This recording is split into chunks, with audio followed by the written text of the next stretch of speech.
Haha, it's working.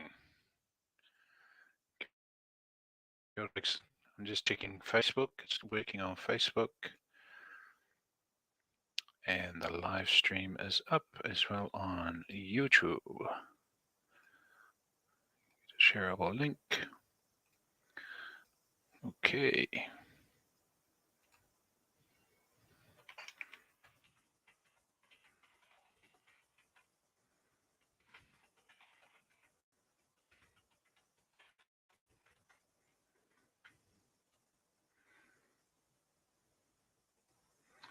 Just sharing the link on YouTube.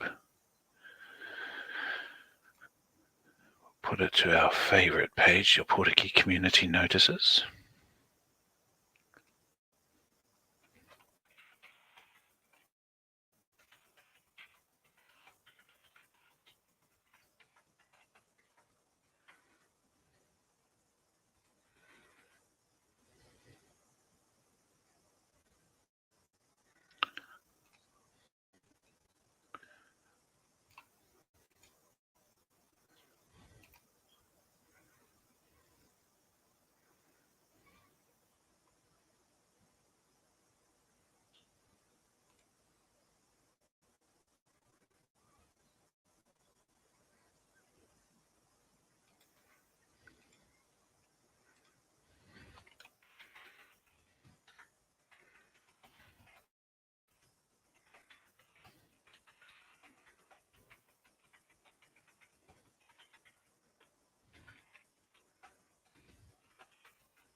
Kia ora. Kia ora. Can you hear me okay? Yeah, can you hear me okay? Yeah. Loud and clear, loud and clear. We are live. We are broadcasting to both Facebook and YouTube. So we're all in good. 5 minutes or already, are we already live? We are live now, so just keep going. Okay. Well, first of all, apologies from Jacqui and Sonia. They both can't make it now. So I guess I'm going to go over some of the things that we talked about yesterday. Sounds good. Yeah. Kia ora, Louis. Yeah. Kia ora.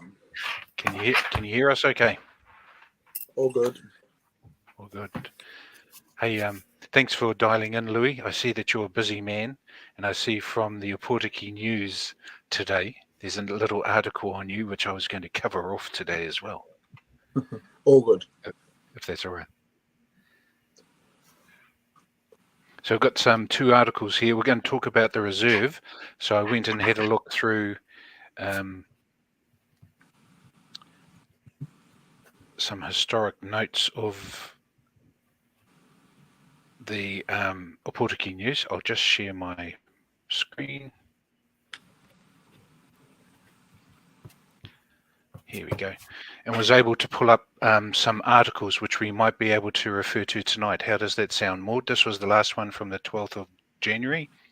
And it talks about... this isn't the latest one, but this talks about what the care group, what the Kaitiaki group is interested in doing at Ahiaua. It gives a bit of a background. So we might refer to for tonight. Okay. And sorry, also, I'm looking at all my screens. Yeah, as you do. And also, Louis, I also pulled off some of the article on yourself. You might want to talk to those 2 new jobs that you've got. It's a good photo, eh? No. It is rather regal. Yeah.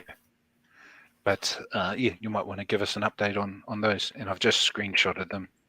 There's 3 or 4 pages. Yeah. So that's the cope-up of tonight, essentially. Is everyone okay with that? All good. Good.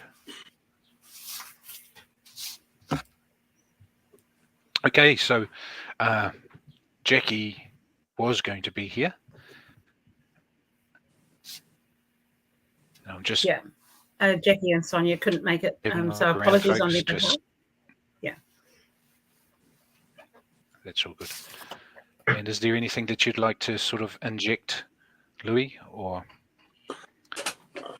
just more around the supporting of the kaupapa really, and the importance of it, and around Kaitiakitanga and what the true essence of Kaitiakitanga is for Māori. Mm-hmm. Fantastic. So we are 2 minutes to 8.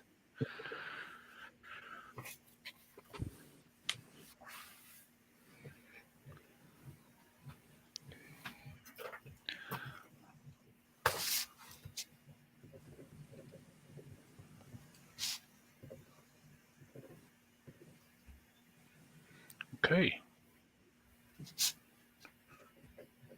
I think we'll go, even though we're a couple of minutes. People will come into the stream and out of the stream, I'm assuming.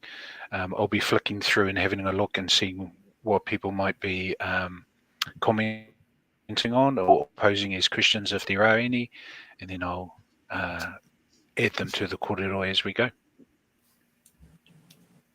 Okay. Could I ask you, please, Louis, to start us off, if that's okay? Right. Tēnā tātou ki runga I tēnei o ngā taumata o tira. Koutou e mātakitaki ana I tēnei o ngā whakaaturanga me ki te kōrero a hāpori nei. Greetings to us all. Mihi to us here on the panel. Also to everyone out there who is listening in and watching in from your homes. And I hope that you are all warm and safe. But me kare kia tātou. Wairea te ara moana I roto te riu o taku waka. Tahia te ara moana, tahia te au moana, tahia te huka moana, ki tawhiti nui, ki tawhiti roa. Ki te hiku o taku waka katau e, ki te whenua, ki te taki o Hawaii, ki tuturu whakamaua kia tīna, haumi e hui e, tai ki e. Kia ora tātou. That karakia is around guiding us in our conversations tonight to ensure that we make it to shore. In other words, that we get to where we want to with this conversation that we are having tonight, and to help guide us through that process. As been said in previous lives, to clear the pathway so that we have open and frank conversations, and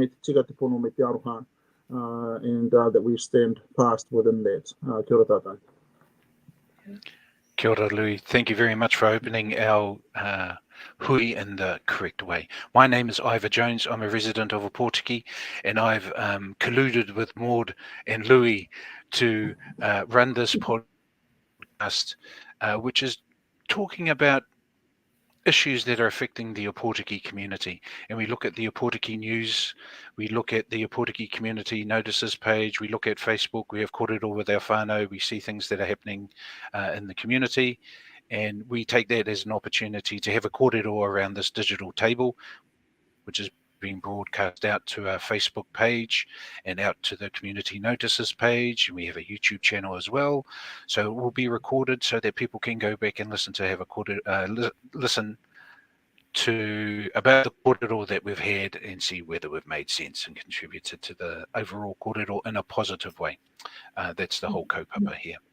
So with that said, we'll just flick over to, here we go. So this is an article from the Ōpōtiki News on January 12th, so about 3 weeks ago, and it's about the reserve needs a rest. And Jacqui Biddle, who is a member of this group, the Kaitiaki group, a part of Te Ūpōtiki, was going to be with us tonight to have a kōrero about this, but she's not able to make it today. But the three panelists are capable of having a kōrero around this particular issue, which is quite an important issue given that we're just moving out of the holiday period. That's had quite a big impact in the Ōpōtiki area, and tangata whenua have a big input into the management of resources, of which ahiahua is a very important resource for everyone. So with that bit of a background, Maude, would you like to add a bit more to the kōrero? Yeah, I think it's really important that those that are listening in tonight understand what kaitiaki means. I think that Louis could probably explain it better, but in simple terms for tauiwi whānau as well, is that a kaitiaki is a guardian or trustee over an environmental area or resource. So they can have an input in terms of refusing to a certain point, permits or anything in terms of gathering kai, which we call rahui as well. So there are concerns for that area as you know it, and we talked about it a little bit in one of our other live streams. It was an interactive live stream, so we had others there participating as well. If there's anything to add to that definition of kaitiaki, Louis, I think it was just really important that people understand that first. Yeah, no, and kaitiaki is a vital part of Te Ao Māori. And plays a huge part in Te Ao Māori, actually, in regards to everything that we do and how we operate as a peoples. It is to ensure that there is resources or that there is a lifestyle for future generations. So Kaitiakitanga is about nurturing the environment that we have to ensure that future generations can enjoy the same environment, if not better, than what we have experienced in our lifetimes. And if we look at Te Ahiaua and how much it has given to the people over the generations before us, we can see that it is dwindling away. And I'm in full support of the work and efforts that are being done by ngā kaitiaki o Ōpōtiki, by Sonia, by Maude's sister, all of them out there who are fighting for the betterment of the future. Really, is what it comes down to. It doesn't come down to control. It's not about controlling things, but it's about actually ensuring that our children's children get to enjoy that environment as well. We as locals actually don't go there often these days to collect and gather kaimoana, as has been said in some other articles. We actually go to the bigger sources, which is in the Ōhiwa Harbour itself, or we go to our whānau in Tauranga Moana, where we actually have connections there as well. To have a feed of pipi and all of that kind of stuff, because we know what the current state of Te Ahiaua is, and it is dwindling away. There was one period there, probably about 5, maybe 6 years ago, where they were so small that you couldn't eat them. And so we knew straight away when it came to that, there was a sign that we needed to stop going there and would move somewhere else to allow those ones to rejuvenate and grow and thing up. But the other issue also out there is not just the gathering of kaimoana, but it's the peoples who are camping out there. That is also part of the problem with that reserve. And we're not saying that, we want them to stop going there, but there needs to be some sort of management in place to help monitor and control the numbers that are out there. People say that freedom camping is a thing that needs to be acknowledged in this space. Absolutely, but there's still laws and legislation that states that it's only overnight, yet we have people out there who are there for weeks on end. I'm not saying that that's wrong or right, but we need to ensure that what's happening out there is done properly, and that's where the council needs to come in and actually have something in place to help monitor those things as part of the bylaws and everything like that, to help with the rejuvenation of that area, but also to help with the numbers that actually access that area in the busy periods. Beautifully well said, Louis. And I will give a briefing on an update on a meeting that I attended with the whānau yesterday with council shortly. But I think just so that some of the audience may not actually be aware of that I Te Reo Māori, the name is Waiatahi Pipi Beds. A lot of people know it as Waiatahi Pipi Bed, so you'll probably hear me refer to it as Waiatahi Pipi Beds, just in the meantime. Are you ready for me to go into kind of what that meeting looked like? Yeah. Okay, so Sonia and Jacqui, they engaged with council to call a meeting. They had two options, whether that be in the main meeting or a meeting that's separate, so it gives them time to actually talk about those concerns. So it's not just a 5 minutes. So within a main meeting, my understanding is that you are limited by a time limit. And yeah, like you this is just too significant of concerns to do that in 5 minutes. So they were lucky enough to get the mayor, the deputy mayor, and majority of the councillors. Barry was the only one that had apologised. So that was really good to have that on the table. And listening to Sonia, she presented the petition. So they had over 1,300 signatories, keeping in mind that was just within that short time of period from the concerns, again, coming up because of the Christmas period and the amount of people that were within that vicinity, and to today. And those signatures are still coming. So for that short time frame, that's pretty good. There's comments that have been made. They're not just signatures, there are comments in there around other individuals expressing their concerns also. Mainly exactly what Louis just said without me going over that. Freedom camping did come up. The monitoring, the resources are not there to actually to manage that amount of people that was there over the Christmas period. And the food source. And not just the food source, it's the cultural practices that we have within our Māori whānau, where a food source, you got people washing themselves in that area as well. And I said to council yesterday, just an easy analogy is that you don't wash your backside in your pantry. And that gave them a little chuckle. So it was a better way of me to explain that's the significance of that culture. This photograph was them laughing at that joke yesterday. Is that correct? So it was really good. Sonia presented really well. Jacqui and them, like I said, they are leading this project with the support of most of the whānau, within not just that hapu, but our other hapu. Te Whānau Panui, of course, and then you've got Ngāti Ngāhere and all the other hapu. And because it's a food source, right? So long story short, the presentation was about what the hapu wanted.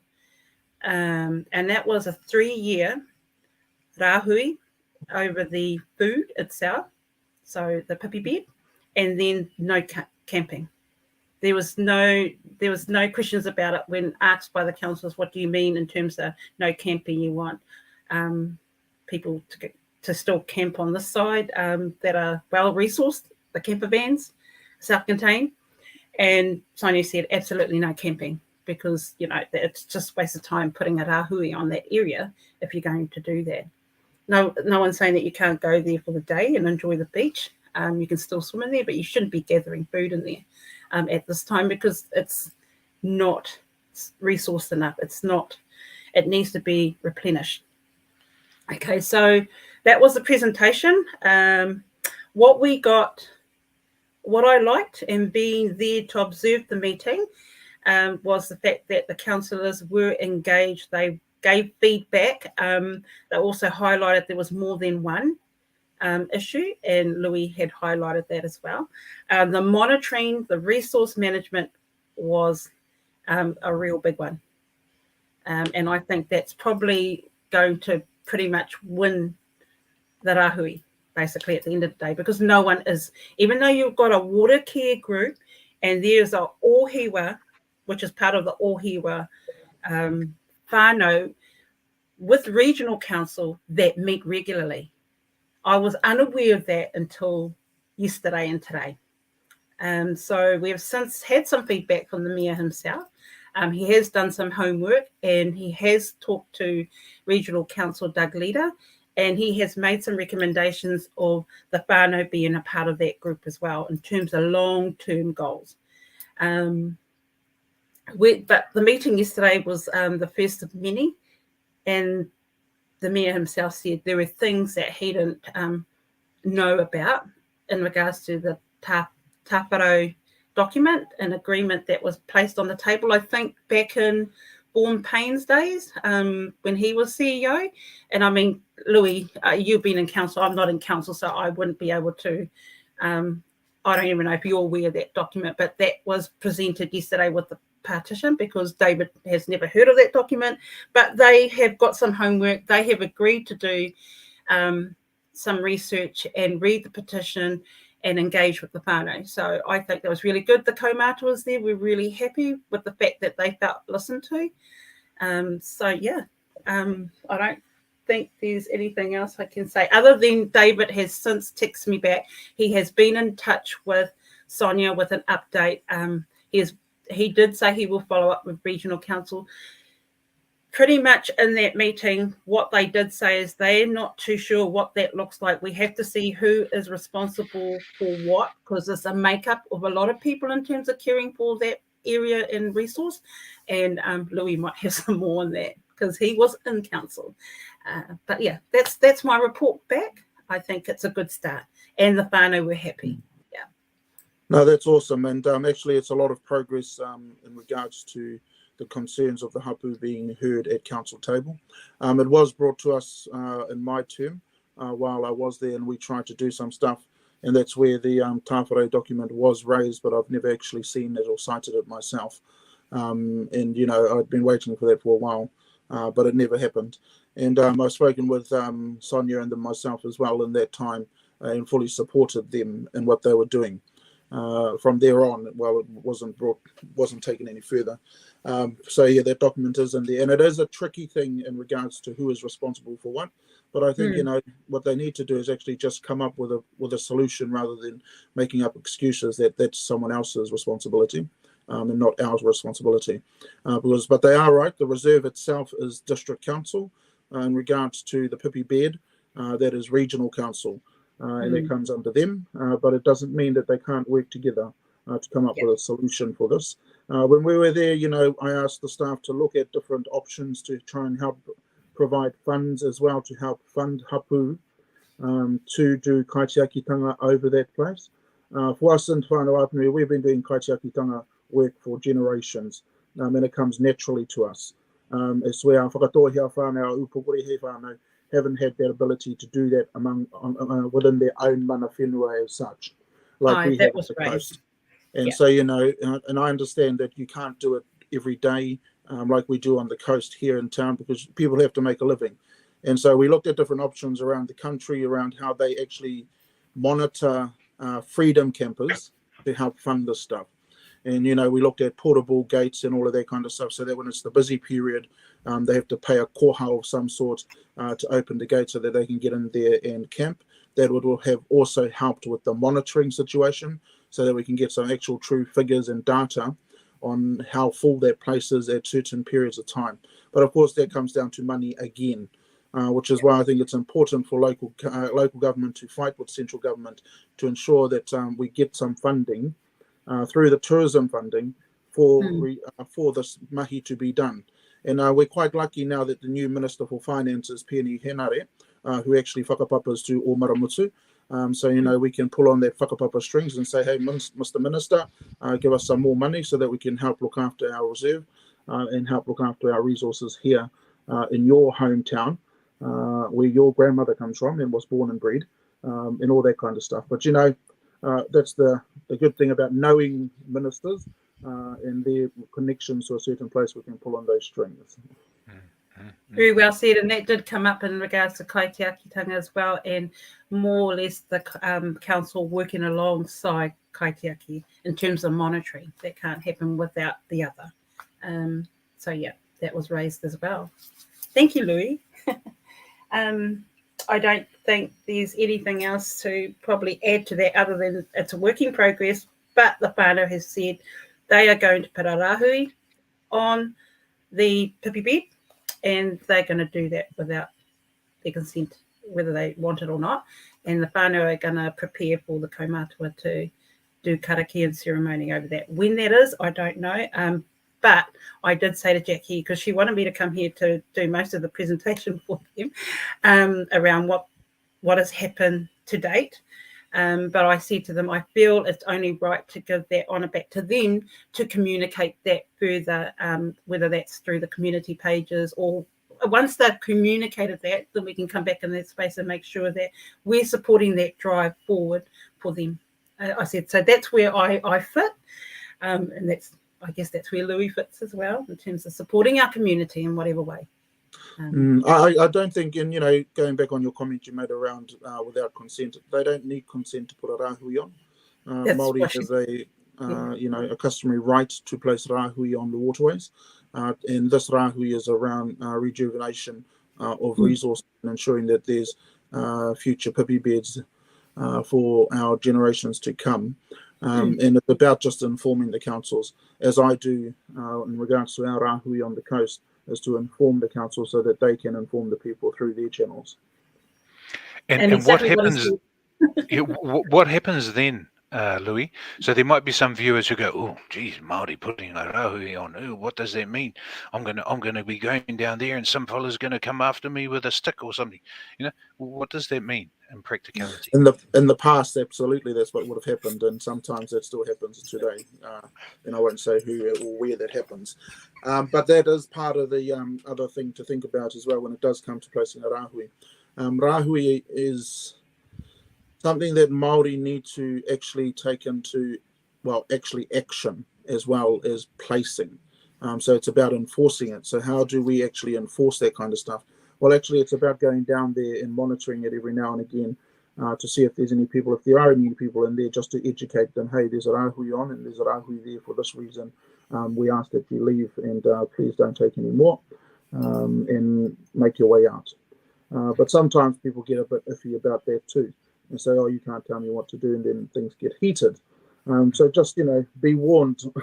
That was talked about. Yeah. That can't be helped. But you've been educated. You've been informed by the kaitiaki of why this is happening and what's the reason for it and why you shouldn't be here doing that. And I would ask that our community respect that, and anyone else from the public who go there, just to have some respect for that. There's plenty of other places where you can go to collect kaimoana pipi, especially should you want to have a feed of pipi. Even us ourselves as haukainga, we also get frustrated when we have to put rāhui on for ourselves because we want to kaia their kina, but I can't go down to the moana and go get it, so I have to go to Barry's and go get it in the shop because I want to feed a kina. So we totally understand the frustrations that people go through, but we all need to understand this is about future generations and ensuring that the resource is there for those to come. There's a purpose for rāhui. It's not just put on because someone wants to put it on. And just going back on that, one of the things that did come up is that when they did modifications, the roading, the car parks in that area, in that vicinity, a sign was taken away and there was history of that area, and so we're trying to get that back. So Tom Brooks made a point of following up to see if we can find where that sign has actually gone. So it was in the shape of a fish, and they took it away, the signage away, while they were doing all of that, but it hasn't been placed back, and that had a lot of effect. People could read it and this is actually, there's the history of this place. So they might be more willing to be respectful of the place if they know the history behind it. So that was those are joint signs that were created by Regional Council, District Council, and MPI some years ago. The eco one is still out at Ōpōtiki as well. It's the same type of signage and kōrero on there that was out there as well. So we want to place those back there too. So that was talked about, and things will be followed up. So there's there was an action list created, and I believe I'll probably hold them more to account to support Jacqui and Sonia. I'll make a noise, I told them. Yeah, and I think that's the other thing to tidy up in that space too, is around the freedom camping stuff. Freedom camping is not camping in a tent. Freedom camping is actually a self-contained motor vehicle where you have the ability to wash and go to the bathroom. Not camping in a tent or in your car with a bivouac on the side of it. And that's what's actually causing a lot of the issues out there as well, is that type of camping. That's the way I believe the Tāwhānau agreement agreed to 6 vehicles out there a night, but that hasn't been followed through. And all that kind of stuff. But again, that comes back to that monitoring, which the council don't have the ability to do because they don't have the funding to do it. So we are resurrecting that document, and if you don't have a copy, I can send that to you later on. Yeah. The interplay between the council, who manages the reserve land, the actual Pipi Bed itself, which is managed by the regional council, the tangata whenua who have customary rights, interest in the land, and then so it's managing all of these interrelationships, as well as the phenomenon of freedom camping to try and keep everyone happy. So I hope that in our 15-20 minute kōrero that we've just had around this particular situation, we've been able to clear a few of the cobwebs for folks so they understand where things are at and where things are moving towards, and that is not something to be scared of. It's just the process that is used to protect the environment so that, as Louis says, it's there for the next generation to enjoy, which moves us into our next item, where the man himself, we're nearly finishing up now, folks, so the man himself can tell us a bit about his new jobs that he's got. Yes, no, I was quite surprised when I got a call from Diane to do a write-up on the new position she saw me post on Facebook. It's quite surprising how much of the media still follow my Facebook pages, my Instagram pages, and my TikToks, and come up with their stories, which I think is great, because it allows me to showcase the works that I am doing for the community. And it's quite funny when they say one door closes, another door opens. Well, in my case, one door closed, 10,000 opened. And one had to be quite selective. Well, I had to think, selective, and quite hard what would be of more benefit to my community, so that I'm not wasting my time and energy into something that won't be of benefit to the people of Ōpōtiki. And that's been my goal from day one, since I have been home almost 10 years ago now, is that I'm here to serve my people and to ensure that the future generations have a better way of life and a better outcome for them going forward. So, yeah, Kitty Ellen, during the time that we had the issue on State Highway 35, rang me up at midnight, because she was still in the office and I was down in Christchurch, and asked me if I would want to go on to the Bay Trust as a stronger voice for the Eastern Bay of Plenty, and more so for Ōpōtiki within that funding agent. And as the Associate Minister, she has the right to appoint members to any funding boards throughout Aotearoa, and this is what she has done in that case. And I'm looking forward to it. We've got our first meeting coming up in a few weeks in Taupo to guide us through 2023 and look at the priorities for the trust in regards to funding and all that kind of stuff. But for me, it's not only fighting at the board table to ensure that funding is moved towards the Eastern Bay, it's also to grow the profile within the Ōpōtiki and the Eastern Bay of Plenty itself.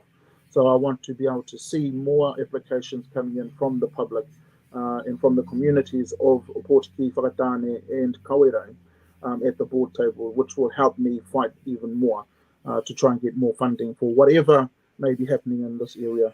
And that could be from building or anything. $250 million.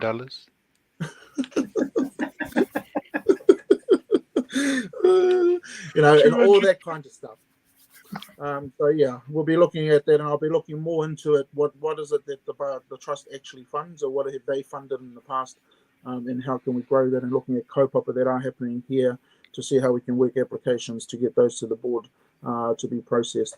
And of course, the other job is with Toi EDA, and that's the Eastern Bay of Plenty Economic Development Agent, who is the core funding parties for Toi EDA are actually the district councils of the Eastern Bay.